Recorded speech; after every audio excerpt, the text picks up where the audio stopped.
ایک دن آدمیوں کے کارنامے اور تقدیر پر شاہی دربار میں گرما گرمی بحث جاری تھی۔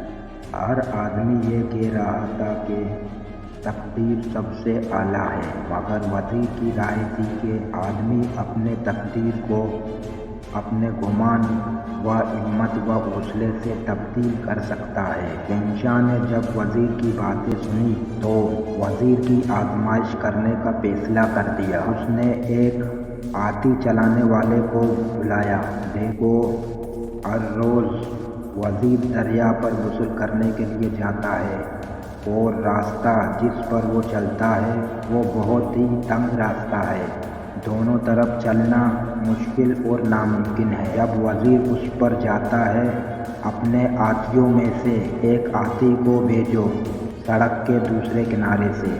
دوسرے دن ہاتھی ڈرائیور نے سڑک کے دوسرے کنارے پر ایک ہاتھی کو ڈال دیا، اور جب وزیر سڑک کے درمیان پہنچا تو ہاتھی ڈرائیور نے ہاتھی کی آنکھ چبھو دی۔ اس کی وجہ سے ہاتھی حملہ آور ہوا۔ اس نے تنگ سڑک پر دوڑنا شروع کر دیا۔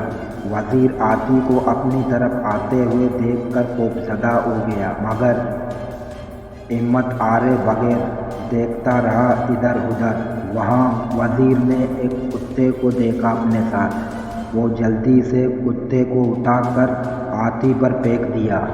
کتا ہاتھی کی گردن پر پڑا۔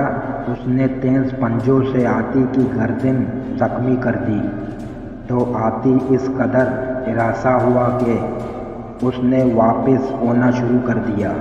ہاتھی کے ہراساں ہونے کا فائدہ اٹھاتے ہوئے وزیر دربار کی طرف چل پڑا۔ جب شہنشاہ نے وزیر کو دیکھا تو کہا، وزیر، تم ٹھیک کہتے تھے، ایک انسان گمان و ہمت کے ساتھ اپنے تقدیر کو تبدیل کر سکتا ہے۔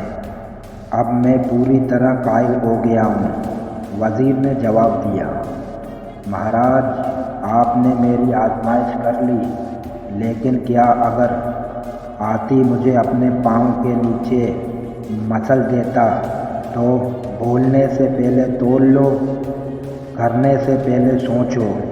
شکریہ میرے پیارے دوستوں اور عزیزوں، اللہ حافظ۔